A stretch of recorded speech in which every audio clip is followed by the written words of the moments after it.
हमारे विभिन्न ज्ञानवर्धक कार्यक्रम देखने के लिए आप हमें अभी सब्सक्राइब करें, बेल आइकन को प्रेस करें ताकि आप देख सकें हमारा कार्यक्रम सबसे पहले। और अधिक जानकारी के लिए फेसबुक पेज को लाइक करना ना भूलें। जय माँ इंद्राक्षी धाम में दर्शकों आप सभी का हम हार्दिक स्वागत करते हैं। आज के दिन जिन जातकों का जन्म दिवस है, मैरिज एनिवर्सरी है, उन सभी को हमारी तरफ से बहुत बहुत शुभकामनाएं। आज के इस विशेषांक में हम बात करेंगे कि ना चाहते हुए भी तलाक हो जाता है, ना चाहते हुए भी डाइवोर्स हो जाता है, उसका क्या कारण है और उस कारण का कुछ निवारण भी आपको बताने का प्रयास करेंगे। लेकिन हथेली की रेखाओं पर और आपकी जन्म पत्रिका पर हम इस सब चीज़ों की चर्चा आज करने वाले हैं कि आखिरकार ऐसा क्यों होता है। आइए पहले पंचांग देख लेते हैं। 12 जनवरी सन 2021 दिन मंगलवार, पौष मास, कृष्ण पक्ष, संवत 2077, तिथि चतुर्दशी, नक्षत्र मूल, राहु काल 3 से 4:30, दिशा शूल उत्तर दिशा। आज जन्मे जातक गणमूल नक्षत्र की श्रेणी में रहेंगे। आइए अब हम बात करते हैं कि जन्म पत्रिका में ऐसे कौन से ग्रह होते हैं कि जिसकी वजह से हमें ये तलाक वाली नौबत आ जाती है। विवाह शादी टूटने के लिए नहीं होता, हम डोली में बैठ कर के ब्याहे जाते हैं, अजनबी के बंधन में एक ऐसी मजबूत डोर में बंध जाते हैं, लेकिन वो डोर न जाने क्यों टूट जाती है। हम अपने सपनों के राजकुमार के ज़िंदगी के संग पूरी ज़िंदगी बिताना चाहते हैं, लेकिन वो ज़िंदगी बीच में ही अधर में ही लटक जाती है ना। और ऐसे ही लड़का भी है भाई, लड़का भी अपने सपनों की राजकुमारी के साथ बहुत अच्छे से जीवन जीना चाहता है, लेकिन न जाने क्यों कहाँ से ऐसी घटनाएं, ऐसी आंधियाँ आ जाती हैं कि उसके दाम्पत्य जीवन के ऊपर बिजली गिरती है और दोनों व्यक्ति अकेले हो जाते हैं। कई बार तो एक छत के नीचे रहते हुए भी हमने देखा है कि एक छत के नीचे रहते हैं और दाम्पत्य सूत्र जो है वो अच्छे से बंधा हुआ नहीं है, दाम्पत्य जीवन सुख में नहीं है। आखिरकार हमें ऐसा ही लगता है कि मानो हम तलाकशुदा ज़िंदगी जी रहे हैं। तो आइए अभी हम जन्म पत्रिका में देखेंगे कि ऐसे कौन से सबब होते हैं, ऐसे क्या कारण होते हैं। व्यक्ति की जन्म पत्रिका में अगर सप्तम भाव में अशुभ ग्रह हों, सप्तम भाव किसका होता है जन्म पत्रिका का? सप्तम भाव होता है विवाह का, सप्तम भाव भार्या का, सप्तम भाव वर का, पति का। जब भी किसी जातक की जन्म पत्रिका मिलाई जाती है तो उसमें बहुत अच्छे से देखा जाता है कि सप्तम भाव की क्या स्थिति है। दोनों की कुंडलियों को मैच किया, सप्तम भाव की स्थिति को नापा तोला। यदि सप्तम भाव की स्थिति सौम्य सही नहीं है तो ऐसी स्थिति कई बार बनेगी। बहुत लोग ये कहते हैं हमने तो अच्छे से जन्म पत्रिका मिलवाई थी फिर भी ऐसा हो गया। नहीं, दो कमियां, या तो जिस व्यक्ति ने आपकी जन्म पत्रिका को देखा पूर्ण रूपेण वो बहुत सारे पॉइंट्स पर ध्यान नहीं रख पाया। देखो, गलती हमारी भी हो सकती है। सेकेंडली, डेट ऑफ बर्थ में कमी हो सकती है, कन्फ्यूज़न हो सकता है, समय का कन्फ्यूज़न हो सकता है। यदि हम गलत जन्म पत्रिका दिखा रहे हैं, गलत जन्म के हिसाब से पत्रिका बनी है, गलत समय के हिसाब से पत्रिका बनी है, फिर उसका मैच मेकिंग कर रहे हैं, तो आपको पता है रिज़ल्ट सही नहीं आएगा, रिज़ल्ट गलत ही आएगा। दूसरी बात, कई बार गलत इन्फॉर्मेशन का भी हम शिकार हो जाते हैं, कई बार हम ठगी का भी शिकार हो जाते हैं, हमारे विचार नहीं मिल पाते। लेकिन इन सब का कारण आपकी जन्म पत्रिका में 100% छिपा होता है कि आपके संग ऐसा हो सकता है। इसीलिए बार बार हमारे ऋषियों ने, मुनियों ने, सब ने जोर दिया है कि आप सबके पास अपनी वैदिक जन्म पत्रिकाएँ हों और जन्म पत्रिकाओं के साथ साथ उन्हें अच्छे समय से सही तरीके से उनको मिलान कराया जाए। ठीक है। अब एक चीज़ और मैं बताऊं, आप देख सकती हैं अपनी पत्रिकाओं में सप्तम भाव में राहु मंगल का आना वैवाहिक स्थिति को झकझोर देता, हिला देता। आपकी ही जन्म पत्रिका में शनि की स्थिति सप्तम भाव में हो, सूर्य की स्थिति लगन में हो, या लगन में शनि हो, सप्तम भाव में आपके सूर्य हों, और कई बार सूर्य के साथ राहु भी बैठे हों, तो ऐसी स्थिति बड़ा सही नहीं होती है, अच्छी नहीं होती है। क्योंकि मैं बहुत ज़्यादा खुल करके यहाँ नहीं बोल सकता, क्योंकि अभी वो बच्चे भी हैं जिनका विवाह नहीं हुआ है। तो कई बार अपनी जन्म पत्रिका के ऊपर ध्यान जाए तो मन में घबराहट हो जाती है। लेकिन संक्षिप्त में आप सिर्फ इतना ही समझें शॉर्टली, आपकी जन्म पत्रिका से कोई भी एस्ट्रोलॉजर जिसे ज्योतिष आती है, एक तो ज्योतिष बस हम बन गए हैं, एक हमें ज्योतिष आती है, बहुत फ़र्क है। एक डॉक्टर साहब ने डिग्री ले ली है, अनुभव नहीं है, फ़र्क है साहब। डिग्री से डॉक्टर नहीं बनते हैं, वो तो एक खाना पूर्ति वाली बात है। डॉक्टर कोई भी व्यक्ति बनता है अपने अनुभव से, है ना। डॉक्टर हो, वैज्ञानिक हो, टीचर हो, कोई भी हो, सब अनुभव का आधार होता है। तो ऐसे ही आपके पास ज्योतिष की डिग्री है लेकिन अनुभव नहीं है तो भी दिक्कत है। तो आप शॉर्टली इतना समझें, यदि सप्तम भाव आपकी जन्म पत्रिका का अशुभ है तो आपके जीवन में तलाक जैसी स्थितियां आएंगी या तलाक आपके जीवन का पूर्ण तरीके से होने की संभावना पर चला जाएगा। अब आप एक सवाल पूछें, क्या इसकी कोई रोकथाम है? क्या इसको रोका जा सकता है?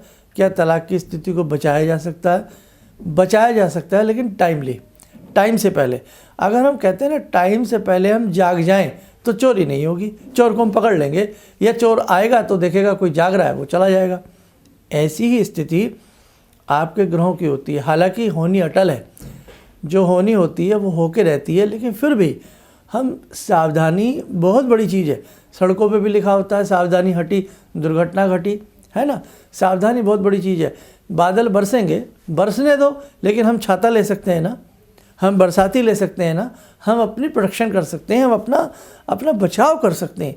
तो ऐसे ही आपकी जन्म पत्रिका में मेरे दर्शकों, भगवान न करे किसी बेटी की पत्रिका में ऐसा हो, किसी बेटे की पत्रिका में ऐसा हो, यदि सप्तम भाव अशुभ है तो वहाँ कहीं ना कहीं वक्त रहते उसके कुछ उपाय निकाले जा सकते हैं। बताया जा सकता है कि आप ये उपाय करिए, आप इस प्रकार से इन उपायों के माध्यम से अपने जीवन में सुरक्षा ला सकते हैं, अपने जीवन में आप बचाव कर सकते हैं यदि आप ऐसा करते हैं। दूसरी स्थिति में आपको एक और बताऊं, एक चीज़ और हमेशा ध्यान रखें कि जन्म पत्रिका में सप्तम भाव अकेले का नहीं, वर और वधू दोनों का देखा जाता है। जब हम मैचिंग कर रहे हैं तो हम मैत्रीय गुण के साथ साथ, भरकुट दोषों के साथ साथ, नाड़ी दोष के साथ साथ हम अपने उसका भी देखें कि गुण कितने हैं। अब बहुत सी दफ़े क्या होता है कि गुण तो मिल रहे हैं 36 में से 35, क्योंकि 18 से 36 गुणों के बीच में मिलान किया जाता है। गुण मिल रहे हैं 18 से 36 में से 35, लेकिन फिर तलाक हो रहा है। क्यों? तो वहाँ भी मैचिंग करनी पड़ती है। कंप्यूटर, ज़्यादातर लोगों ने कंप्यूटर रखे हुए हैं, कंप्यूटर से मैच मेकिंग कर देते हैं और उसमें लिखा आता है विवाह उत्तम है और हम उत्तम मान लेते हैं। कंप्यूटर के पास अपना दिमाग नहीं है, उसमें जो चीज़ें हमने डाली हैं, जो डाटा हमने उसमें फिक्स कर दिया है। कंप्यूटर एक खिलौने की तरह चलता है, जितना भरे चाबी उतना चले खिलौना, है ना। तो कंप्यूटर पे आप इतना विश्वास ना करें अपने अपने सब्जेक्ट का विश्वास होता है, लेकिन हमारी एस्ट्रोलॉजी में हमने तो जो उसमें फीड कर दिया है वही रिज़ल्ट आएगा। अब कंप्यूटर आपकी रिपोर्ट्स दे सकता है लेकिन आपका ट्रीटमेंट नहीं कर सकता। दवाइयाँ आपको बता सकता है कंप्यूटर के भाई इस मर्ज़ की क्या दवाई खाएं, लेकिन ज़रूरी नहीं कि वो दवाई किसी को नुकसान भी कर सकती है। एक चीज़ एक को फ़ायदा करती है, दूसरे को नुकसान करती है। इसलिए आप कई बार जब अपने आप मैच मेकिंग कर लेते हैं और देख लेते हैं अति उत्तम है, तो भाई मैं तो कहूँगा डाउटफुल स्थिति होती है, वहाँ भी हमें किसी की राय ले लेनी चाहिए। आपका लाख बार मन करता है कि हम ये काम कर लें, लेकिन उसके बावजूद भी हम किसी बड़े बुजुर्ग से अपने घर में राय ले लेते हैं कि भाई हम करें ना करें, और कई बार उनकी राय बिल्कुल बहुत सोने पे सुहागा होती है। अब दूसरी बात, इंसान के हाथ की रेखाएं अगर जन्म पत्रिका नहीं है, कोई ऐसी बात नहीं है, आपकी लिटिल फिंगर के नीचे मैरिज लाइन होती है। मैरिज लाइन को देखकर भी ये सत्य है कि कहा जा सकता है कि इस व्यक्ति की शादी कितनी होंगी, या इस व्यक्ति का विवाह टूटेगा, या इस व्यक्ति के टूटते विवाह को कैसे बचाया जा सकता है। आप ध्यान रखें। अब रेखाओं में तो मैं आपको बहुत ज़्यादा इसलिए नहीं ले आता क्योंकि ये बहुत डेप्थ विज्ञान है, ये बहुत गहरा साइंस है, इसको एकदम नहीं समझा जा सकता, लेकिन कुंडली हम आसानी से समझ लेते हैं। अब 7वां घर कुंडली में किसका होता है? दूल्हे का, दुल्हन का होता है ना, पति पत्नी में से किसी का एक होता है। अब 7वें घर में हम ये देखें कि ग्रह कैसे बैठे हैं। पंचम भाव की स्थिति को देखें, पंचम भाव की स्थिति कैसी है। पंचम भाव बुद्धि विवेक का, यदि व्यक्ति बुद्धि विवेकशील है ही नहीं और वहाँ हम शादी कर रहे हैं तो वहाँ पर भी गुण क्या करेंगे, वहाँ पर भी दिक्कत आ जाएगी। तो कुंडली का मिलाना भी आवश्यक है। और एक चीज़ और बताऊँ मैं आपको, राहु का सप्तम भाव में बैठना हमेशा अशुभ नहीं होता, ये ध्यान रखें। बहुत लोगों ने रट रखा है कि सप्तम भाव में राहु चला जाएगा तो शादी को तोड़ेगा। क्यों? अगर मिथुन राशि का राहु हो तो वो तो मित्र राशि का राहु हो गया ना, क्यों तोड़ेगा उसको? वो अपने घर को कौन तोड़ता है? शनि की भले ही उस पर दृष्टि हो, लेकिन फिर भी घबराने की आवश्यकता नहीं है, क्योंकि साइड में और ग्रह भी होते हैं, उनका भी उस व्यक्ति को बल मिलता है। लेकिन कुछ ऐसी फिक्स चीज़ें हैं जहां हमने देखा है कि मामला गड़बड़ हो जाता है। अब वो उसको संभाला कैसे जाए, वहाँ लड़के की कुंडली उस प्रकार की चूज़ की जाए, उस प्रकार का वर चूज़ किया जाए जो सामंजस्य की स्थिति बन जाए। लड़के की कुंडली कमज़ोर है तो वहाँ लड़की की कुंडली इस प्रकार की देखी जाए, ऐसा बच्चा देखा जाए, ऐसा परिवार देखा जाए जो सामंजस्य की स्थिति बन जाए। खैर, तलाक होने के अनेकों कारण हैं, जो कारण आपकी जन्मपत्रिका में ही होते हैं और आपकी हाथ की रेखाओं में होते हैं। भगवान ना करे किसी के साथ ऐसा हो, लेकिन उस स्थिति को कंट्रोल किया जा सकता है, संभाला जा सकता है, अगर टाइमली हम अपनी जन्मपत्रिका दिखा लें या अपने हाथ की रेखाओं को दिखा लिया जाए। और एक चीज़ मैं आप सबको और बता दूं, यदि हम ऐसी स्थिति में गायत्री महामंत्र की साधना करें और ऐसी स्थिति में मंगल चंडी का स्तोत्र का पाठ करें तो हमें बहुत अच्छा लाभ मिलता है। शहद में पति पत्नी दोनों अपना नाम लिख करके, पत्नी लिख दे या पति लिख दे, कोई भी एक व्यक्ति लाल भोजपत्र या सफ़ेद भोजपत्र के ऊपर दोनों अपना नाम लिख करके शहद की डिब्बे में डुबो करके रख दिया जाए, मिठास आने के चांस बनते हैं।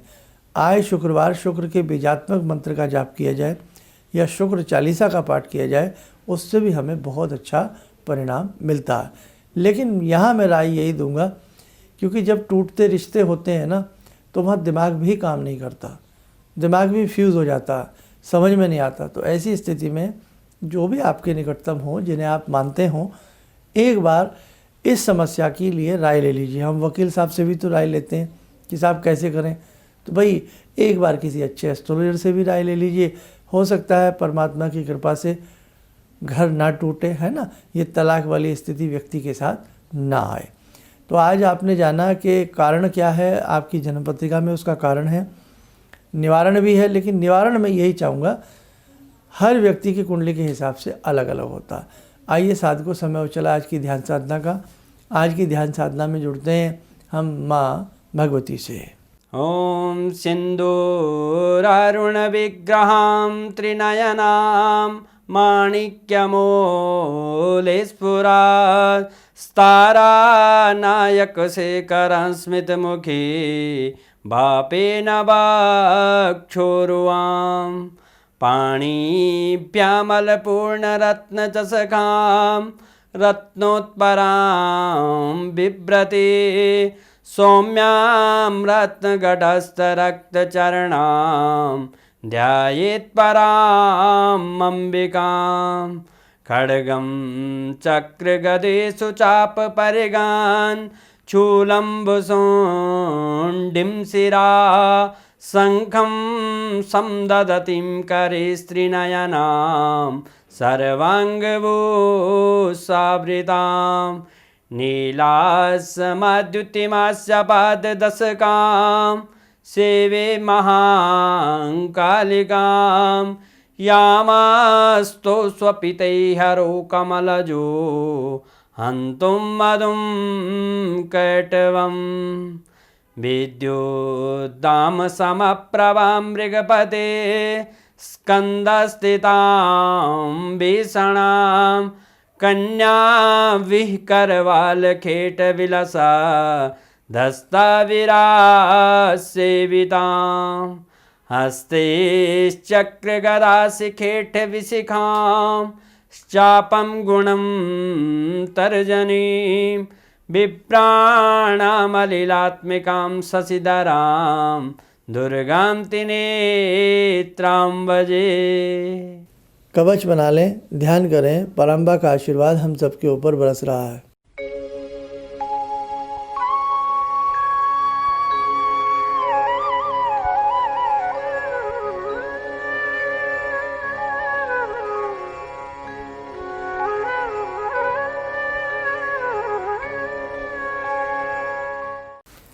ओम बोलते हुए नेत्र खोलें, सामान्य हो जाएं।